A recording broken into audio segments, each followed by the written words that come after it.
Hello, જય શ્રી કૃષ્ણ, જય દ્વારકાધીશ બધાને. કેમ છો? મજામાં ને? તો મારી ચેનલમાં ફરીથી તમારા બધાનું સ્વાગત છે. અને આજે જો નવી રેસીપી લઈને આવી છું તમારા માટે. આપણે છે ને દૂધીનો મસ્ત મજાનો હલવો બનાવવાનો છે. આવા વગરનો દૂધીનો હલવો બનાવવાનો છે. તો જાણે એવો બનશે ને કે એમાં માવો જ નાખ્યો હોય ને એવો આપણે બનાવવાના છીએ. તો હાલો આપણે આજે દૂધીના હલવાની રેસીપી તમારી સાથે શેર કરી. સરસ મજાનો, બહુ મસ્ત સોફ્ટ અને મોઢામાં નાખતા પીગળી જાય એવો આજે આપણે બનાવવાના છીએ. અને મારી ચેનલમાં નવા હોય તો પહેલા સબસ્ક્રાઇબ કરી લેજો, એટલે વિડીયો તમને બધે જોવા મળે, વ્લોગ અને રેસીપીના બને. તો હાલો આપણે દૂધીના હલવાની તૈયારી કરી.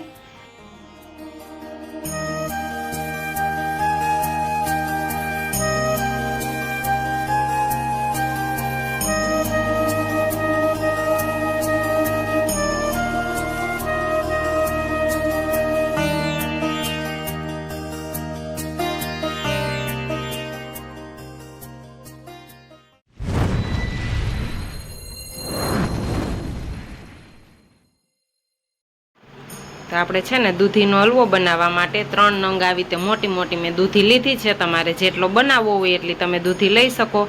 અને દૂધી અત્યારે ઉનાળામાં તો સારી ઠંડી હોય ને ખાવામાં, એટલે દૂધીનો હલવો પણ બધાને બહુ ભાવે છે. અને આપણે જો સરસ રીતે બનાવવાના છીએ તો પહેલાં આને દૂધી આપણે સરસ મજાની ધોઈ નાખી છે. અને હવે આપણે આની છાલ ઉતારી લેશું. તો દૂધીની જો આપણે છાલ ઉતારી લીધી છે ને મેં આવી રીતે ખમણી લઈ લીધી છે. તમારી પાસે ગમે એ ખમણી હોય તમે લઈ શકો, નાની મોટી ગમે એ ચાલે. હવે આપણે આનું દૂધીનું ખમણ કરી નાખવાનું છે પહેલાં. તો હાલો પહેલાં આપણે દૂધીનું ખમણ કરી લઈ. તો આપણે જો બધી દૂધીનું ખમણ સરસ કરી લીધું છે આવી રીતે. અને હવે આપણે છે ને આનું પાણી નથી કાઢવાનું. અત્યારે આપણે આને નીચોવીને તો પાણી નીકળે છે, પણ આપણે અત્યારે પાણી નથી કાઢવાનું. પહેલાં કુકરમાં બધું એડ કરી દઈશું ને આપણે પહેલાં આને બાફી લેવાનું છે આ ખમણને. તો હાલો પહેલાં આ બધું આપણે આમાં કુકરમાં એડ કરી કે આ દૂધીનું પાણી આમાં મારીએ ને તો આપણા શરીર માટે સારું. દૂધી ઠંડી હોય ને એટલે આપણે અત્યારે પાણી નથી કાઢવાનું, પછી આપણે પાણી કાઢી લઈશું બફાઈ જાય ને પછી. તો આપણે છે ને જો કુકરમાં બધું ખમણ નાખી દીધું છે ને હવે આપણે અડધો ગ્લાસ જેટલું જ પાણી નાખવાનું છે, બહુ ઝાઝું નહીં, કારણ કે દૂધીમાંથી પણ પાણી નીકળે. એટલે આપણે બીજી વસ્તુ આમાં કાંઈ નથી નાખવાની, ખાલી દૂધીને અત્યારે આપણે બાફવાની છે. તો ચાલો પહેલાં બાફી લઈ. તો આપણે છે ને દૂધી બાફવા મૂકી દીધી છે. આપણે 4-5 સીટી કરશું એટલે આપણે દૂધી સરસ મજાની બફાઈ જશે. તો હાલો પહેલાં આપણે દૂધી બાફી લઈ. તો તમે જોઈ શકો છો કે આપણી દૂધી જો સરસ મજાની બફાઈ ગઈ છે. 4 થી 5 સીટી કરીને એટલે સરસ બફાઈ ગઈ છે. અને આપણે આને હાથેથી અડકી તો આવી રીતે કરી તો સરસ મજાની જો ભૂકો થઈ જાય છે આપણી દૂધીનો. અને હવે આપણે અહીંયા જારો લઈ લીધો છે કાણાવાળો એક. તમે ગમે એ વાસણ કે ચાયણી કે ગમે એ તમે લઈ શકો છો. તો હવે આપણે દૂધી બાફેલી છે ને એને આમાં આપણે એડ કરી દઈશું. અને હવે આપણે આનું બધું પાણી કાઢી લેશું. પહેલાં આપણે પાણી નથી કાઢવાનું બાફતી વખતે, કારણ કે એના દૂધીના જે વિટામિન પ્રોટીન હોય ને એ આપણે આમાં ખમણમાં સરસ જળવાઈ રહીએ. અને હવે આપણે આમાં નાખીને પાણી કાઢી લેશું બધું આપણે દૂધીનું.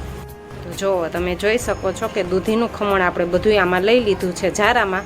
અને હવે આને છે ને આપણે ચમચો લીધો છે, ચમચાની મદદથી આવી રીતે આમ પ્રેસ કરતા જાશું અને બધું પાણી આપણે આવી રીતે કાઢી લેશું. એટલે દૂધીનો હલવો બનતા જરાય વાર નથી લાગતી. આવી રીતે એકદમ પ્રેસ કરતું જવાનું અને સાવ પાણી નથી રહેવા દેવાનું. બધુંય સાવ પાણી આપણે કાઢી લેવાનું છે. તો આપણે છે ને દૂધીમાંથી બધું પાણી સાવ જો કાઢી લીધું છે. બધું પાણી આપણે નીકળી ગયું છે. હવે આ પાણીનો યુઝ આપણે કંઈ નથી કરવાનો. આ પાણી આપણે જવા દેશું. અને હવે આને આપણે શેકવાની તૈયારી કરી. તો હલવાને શેકવા માટે જો મેં આવી જાડી તરિયાની કઢાઈ લઈ લીધી છે. અને એમાં આપણે 4 થી 5 ચમચી ઘી નાખી દીધું છે.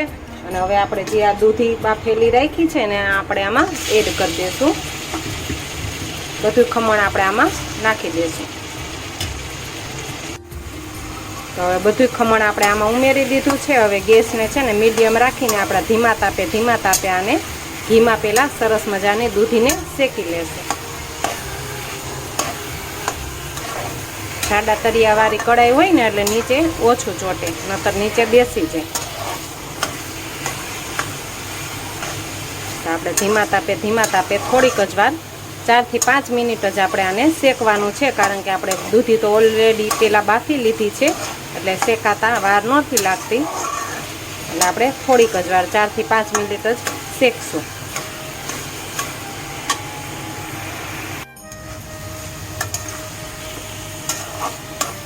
દૂધી આપણી જો સરસ મજાની શેકાઈ ગઈ છે ને હવે આપણે છે ને આમાં મેં 1 વાટકો દૂધ લીધું છે, 1 વાટકો આપણે દૂધ ઉમેરી દેશું.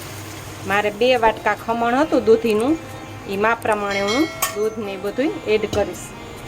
તો મેં આ વાટકીથી માપ લીધું છે. આ મારે 2 વાટકી ખમણ હતું અને હવે આપણે 1 વાટકી ખાંડ ઉમેરશું. ખાંડ તમારે જરૂરિયાત મુજબ ઉમેરજો, જેને જેવું ગળ્યું પસંદ હોય એવી રીતે ઉમેરવાની છે. અને હવે આપણે આને છે ને આ દૂધને ખાંડ ને બધું મિક્સ કરીને અને જ્યાં લગીને હાવ દૂધ આ બધું આપણી બળી ન જાય ત્યાં લગીને આપણે આને સતત હલાવતા રહેશું.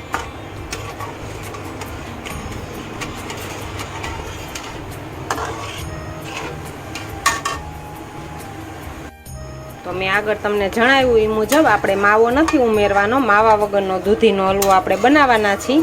તો આપણે દૂધ ઉમેરવું ફરજિયાત છે. દૂધ ઉમેરશો એટલે છે ને માવા જેવું જ સરસ થઈ જશે. આ દૂધ બધું બળી જશે ને એટલે ઉપર આપણે દૂધનો માવો જ થઈ જશે, એટલે આપણે માવાની જરૂર નહીં પડે. માવા વગરનો આપણે દૂધીનો હલવો સરસ મજાનો તૈયાર થઈ જશે, બાજાર જેવો જ. જો તમે જોઈ શકો છો કે આપણે છે ને જેમ જેમ દૂધ બળતું જશે ને એમ જો આ સફેદ કણી થતી જશે, માવો બનતો જાય છે દૂધનો. એટલે આપણે આવી રીતે માવાની જરૂર નથી પડતી, આમાં દૂધમાંથી જ આપણે માવો થઈ જશે અને માવા વગરનો આપણે દૂધીનો હલવો સરસ મજાનો તૈયાર થઈ જશે. તો આપણે થોડુંક દૂધ બળી ગયું છે, હવે થોડુંક જ છે, તો આપણે થોડીક વાર આવી રીતે એમને ચલાવતા રહેશું ને એટલે હમણાં દૂધ બધું બળી જશે ને સરસ મજાનો માવો થઈ જશે. તો જો એકદમ છે ને આપણું દૂધ બળી ગયું છે, સરસ રીતે આપણો આમાં બધું મિક્સ થઈ ગયું છે દૂધ. અને તમે જોઈ શકો છો કે જો આનો માવો થઈ ગયો છે દૂધનો, આ સફેદ કણી જે દેખાય છે ને એ દૂધનો માવો થઈ ગયો છે. હવે છે ને આપણે આમાં બજાર જેવો જ આપણે હલવો દેખાડવા માટે આપણે આ 1 ચપટી મેં ફૂડ કલર લીધો છે, એ આપણે આમાં ઉમેરી દેશું એટલે સરસ દેખાવ આવે બજાર જેવો. અને સ્વાદ માટે આ મેં એલચી લીધી છે, એ આપણે આમાં ઉમેરી દેશું. અને આ કાજુ બદામના ટુકડા કરેલા છે એ આપણે ઉમેરી દેશું. અને આ થોડીક તૂટી ફૂટી લીધી છે જે બાળકોને ખૂબ ભાવે છે અને વારંવાર હલવો માગે એના માટે આપણે થોડીક તૂટી ફૂટી ઉમેરી દેશું. અને સરસ મજાનો જોવો આપણે હલવાનો દેખાવ આવશે.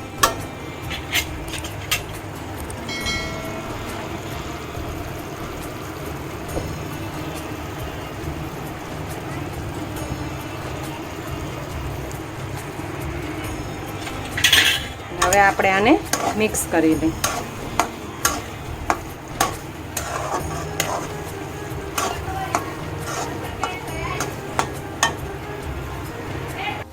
તો તમે જોઈ શકો છો કે કલર ઉમેરવાથી આપણે બાજાર જેવો સરસ હલવો લાગે છે. તો તમારે કલર ઉમેરવો હોય તો ઉમેરી શકો અને ન ઉમેરવો હોય તો પણ ચાલે. તો આપણો હલવો તૈયાર. જોઈ શકો છો કે કેવો મસ્ત આપણો હલવો સરસ બજાર જેવો જ મસ્ત દેખાય છે. તો આ રેસીપી તમને કેવી લાગી તે મને જરૂર જણાવજો અને ઘરે પણ તમે ટ્રાય કરજો કે મહેમાન આવે ત્યારે સરળતાથી આસાનીથી આ હલવો બની જાય છે. તો આપણે છે ને જો તમારી સાથે સરસ મજાના દૂધીના હલવાની રેસીપી શેર કરી દીધી છે અને આ રેસીપી તમને કેવી લાગી તે કોમેન્ટ બોક્સમાં જરૂર જણાવજો. અને મારી ચેનલમાં નવા હોય તો લાઈક, શેર અને સબસ્ક્રાઈબ કરી લેજો. જય શ્રી કૃષ્ણ, જય દ્વારકાધીશ બધાયને.